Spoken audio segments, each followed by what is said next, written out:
Buenas tardes, mi nombre es Juan Ramón Yao, soy el representante del grupo 3 y hoy les voy a hablar de la distribución de esfuerzos de corte en un flujo completamente desarrollado en una tubería y flujo laminar completamente desarrollado en una tubería. Esta es una presentación en el marco del curso de mecánica de fluidos. Bueno, acá observamos un flujo laminar en la región de entrada de una tubería circular. El flujo tiene una velocidad uniforme de U sub 0, como vemos al lado izquierdo, en la entrada de la tubería. Debido a la condición de no deslizamiento en la pared, la velocidad en la pared tiene que ser cero, y la superficie sólida ejerce una fuerza de corte retardadora sobre el flujo. En secciones sucesivas a lo largo de la tubería, el efecto de la superficie se siente más lejos dentro del fluido. Entonces, si nos damos cuenta, el fluido entra por el lado izquierdo con una velocidad U sub 0, y a medida en que avanza en la tubería, como cuando choca con las paredes la velocidad tiene que ser cero, el perfil de velocidad se va modificando. Luego, cuando pasa cierta longitud, nos damos cuenta que el perfil de velocidad ya alcanzó su forma tradicional, donde es cero en las paredes y en el centro es donde se encuentra la velocidad mayor. Entonces, este flujo es asimétrico. Es preferente trabajar con coordenadas cilíndricas porque son más eficientes, pero en general se utiliza un método de volumen de control diferencial. Esto es porque los cálculos son más fáciles y para el tipo de problemas que vamos a utilizar nos sirve mucho. Bueno, hay que utilizar también la ecuación de Navier-Stokes. Si nos damos cuenta, como el flujo es asimétrico, el volumen de control va a ser un anillo diferencial.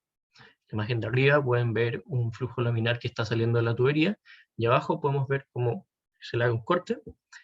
Nos damos cuenta que tenemos la tubería, que tiene un radio R, tenemos el volumen de control, que es un anillo en este caso, está el de R, y está el R minúscula, que sería el radio interior del volumen de control. Si este volumen de control lo vemos por su lado, nos damos cuenta de que la longitud va a ser de X y el grosor va a ser de R. Y si se tiene un flujo constante en la coordenada X de la ecuación de momento, si aplicamos la ecuación del volumen de control diferencial, queda esta ecuación de acá abajo. Fsx más Fbx queda como la derivada parcial en t de la integral del volumen de control, U, densidad, y dV. En este caso acá, Fsx es igual a 0. Bueno, las fuerzas de presión, si nos damos cuenta y tomamos el volumen de control como un cuadrado, nos damos cuenta que fuerzas de presión actúan en el lado izquierdo y en el lado derecho, y las fuerzas de corte actúan en la superficie interna, ¿cierto?, la de abajo, y la externa, la de arriba. Entonces en la imagen podemos ver claramente las cuatro fuerzas que aplican sobre este cuadrado en dos dimensiones.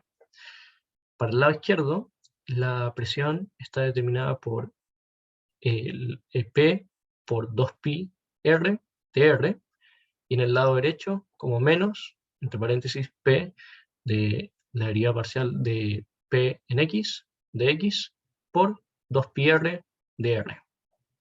Luego, sabemos que el esfuerzo cortante es tau Rx, y ahí nos quedan las fuerzas que están en la superficie interior y exterior, que son las fuerzas tangenciales.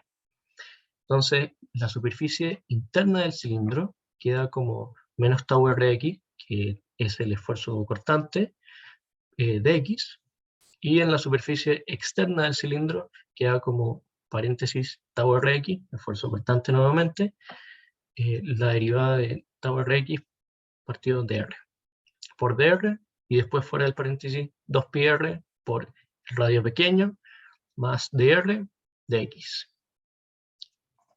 Bueno, entonces a partir de lo anterior sabemos que la suma de todas las fuerzas en el eje X tiene que ser 0. Entonces podemos desarrollar un poco más esta ecuación. En el libro hay un desarrollo completo con todos los pasos, pero acá solamente puse el valor del perfil de velocidad, la ecuación para calcular el perfil de velocidad. Entonces, esto se obtiene al desarrollar la ecuación anterior y queda como perfil de velocidad U es igual a menos R al cuadrado partido 4 por mu, derivada parcial de P en X, por 1 menos R partido R mayúscula al cuadrado.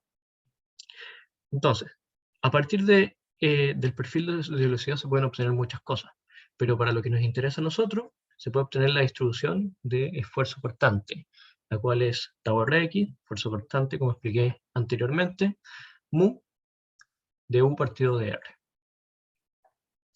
Bueno, la distribución de esfuerzo cortante en un flujo completamente desarrollado en una tubería, si es que realizamos el balance de las fuerzas de roce, por un lado, y la presión, se obtiene la fórmula que ven al lado izquierdo, tau Rx es igual a R partido 2, de la derivada parcial de P en X, más C1 partido R. C1 es una constante, y en este caso va a ser 0, por lo tanto la ecuación se simplifica y queda como tau Rx es igual a R partido 2, derivada parcial de P en X. Entonces, a partir de esto, nosotros podemos decir que el esfuerzo cortante varía linealmente a lo largo de la tubería. Y de esta forma podemos calcular. En la pared de la tubería sería la ecuación que aparece ahí abajo, tau W es menos tau Rx, y el R minúscula es igual al R mayúscula, pero al final queda como menos R partido 2, derivada parcial de P en X. Y en el centro es 0, el esfuerzo cortante. Bueno, para el flujo laminar vamos a utilizar la fórmula del lado izquierdo, y esta fórmula la vamos a meter en la ecuación que vimos anteriormente. Y de esa forma podemos obtener la distribución de velocidad laminar. Entonces, recordamos, si es que se tiene una tubería y entra un fluido con velocidad U sub 0 en este caso, un fluido va a estar completamente desarrollado cuando se forme el perfil de velocidad que se ve a mano derecha. Ese es el perfil de velocidad final, donde en la pared la velocidad es 0 y en el centro se encuentra la mayor velocidad. Desde ese momento en adelante se puede decir que estamos hablando de un fluido completamente desarrollado. Si ven el triángulo isósceles, eso es el esfuerzo de corte, y cuando llega al centro ahí es 0. Bueno, partamos con los ejercicios. En primer lugar, el ejercicio 1 nos dice que un viscosímetro simple y preciso se puede crear a partir de una sección de un tubo capilar. Si la disminución de la tasa de flujo y la presión se mide, y además se conoce la geometría, se puede calcular la viscosidad de un fluido newtoniano. Entonces nos dan los datos, los cuales son la tasa de flujo, son 880 milímetros al cubo, partido en segundo. El diámetro de la tubería es 0,5 milímetros. El largo de la tubería es de 1 metro. Y la caída de presión es de 1 megapascal. Primero tenemos que partir asumiendo cosas. Entonces, partimos diciendo que el flujo es laminar. El flujo además tiene que ser constante, incompresible y completamente desarrollado, lo que explicamos anteriormente en el diagrama. Y además se está tomando una tubería horizontal. Entonces, ahí en la imagen pueden ver que si se toma una tubería horizontal y se realiza un volumen de control, donde en este volumen de control el largo es de 1 metro y el diámetro de la tubería van a ser 0,5 milímetros. El delta P va a ser la presión 1 menos la presión 2, que nos dieron antes, 1 megapascal. Y el flujo va desde izquierda a derecha. Entonces, partimos. Primero hay que utilizar esta ecuación principal. Q, ¿cierto? Es igual a pi por delta P, d elevado a 4, partido 128 por mu por L. Hacemos unos pequeños cambios y la idea es despejar mu. Cuando despejamos mu queda como pi por delta P por el diámetro elevado a 4, partido 128 por el largo de la tubería por la tasa de flujo. Entonces, con los datos que vimos anteriormente, los reemplazamos en esta fórmula. El diámetro es 0,5, la longitud es 1, el delta P también es 1, y el Q va a ser 880, y eso nos da un valor de mu de 1,74 por 10 elevado a menos 3 newton por segundo partido metro al cuadrado.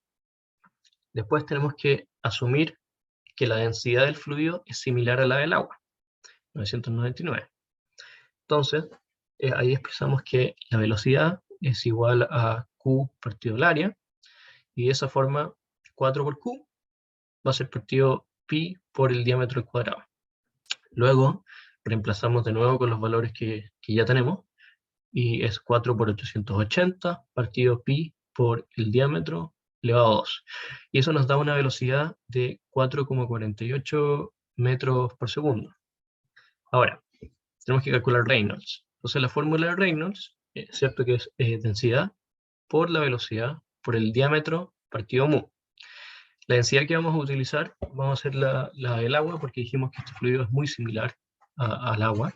Entonces, 999 por 4,48 metros por segundo, lo calculamos anteriormente, por el diámetro partido mu, que fue lo que calculamos en el ítem 1, y de esa forma nos da un número de Reynolds igual a 1290. Como este número es menor a 2300, el flujo es laminar. En el segundo ejercicio, plantean que un aceite viscoso fluye constantemente entre placas paralelas estacionarias. El flujo laminar está completamente desarrollado. La distancia entre las placas es 5 milímetros, la viscosidad del aceite es 0,5 newton segundo partido metro cuadrado, y el gradiente de presión es de menos 1000 newton partido metro cuadrado partido metro. Entonces, nos piden la magnitud y la dirección del esfuerzo cortante en la placa superior, y la tasa de flujo del volumen a través del canal por metro de ancho. Tenemos que partir asumiendo cosas. Es lo mismo que el ejercicio anterior. Flujo laminar, flujo constante, flujo incompresible, flujo completamente desarrollado y tubería horizontal. Y en el diagrama podemos ver la tubería horizontal, cómo se deja el eje coordenado, y hacia arriba, X hacia la derecha, positivo. La tubería tiene un diámetro, en este caso, de 5 milímetros. Entonces, la ecuación principal que se utiliza es la siguiente. Mu es igual a h cuadrado partido por 8 mu, y esto se multiplica por la derivada parcial de p en x, y todo esto por 1 menos 2y partido h al cuadrado. Luego, tau y x es igual a mu por du partido de i. Y con la ecuación de arriba, quedaría menos h cuadrado partido 8, derivada parcial de p en x, por menos 8i partido h al cuadrado, y eso cuando simplificamos nos queda como i por derivada parcial de p en x. Bueno, sabemos nosotros que en la placa superior el i va a ser h partido 2. Entonces lo que hacemos es que vamos a reemplazar los datos que tenemos del enunciado. Tau y x queda como 0,05 metros partido 2 por 1000 newton partido metro cúbico. Y ese nos da un valor de tau y x de menos 2,5 newton partido metro cuadrado.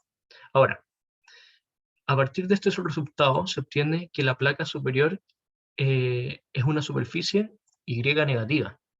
Por lo tanto, tau y x ahí es menor a 0. Entonces, el esfuerzo actúa hacia la derecha. Claro. Bueno, luego tenemos que calcular la tasa de flujo del volumen, que eso queda como Q igual a la integral de menos h partido 2 hasta h partido 2 de U por B de I. Mediante operaciones matemáticas sacamos el 2 de la integral, entonces es 2 por la integral de 0 a h partido 2 de U por B de I. Después aprovechamos de sacar el h partido 2 por b, entonces nos queda una integral de 0 a 1 del UD multiplicando al 2i partido el h. Entonces, el Q partido B va a quedar como h por la integral de 0 a 1 de la ecuación que vimos antes. Menos h cuadrado partido 8 por mu por la derivada parcial en x, al final, por la derivada parcial de p en x, por 1 menos u al cuadrado por dn, y eso nos va a dar un valor final después de simplificar de menos h elevado a 3 partido 12 por mu por el p partido de x que ya conocemos. Cuando reemplazamos los valores en esta ecuación, nos da que q partido b es igual a 20,8 por 10 elevado a la menos 10 metros por segundo partido, perdón, metros cuadrados partido segundo. Y debido a que este valor es mayor a 0, es positivo, el flujo va de izquierda a derecha. Bueno, esa fue la presentación. Muchas gracias.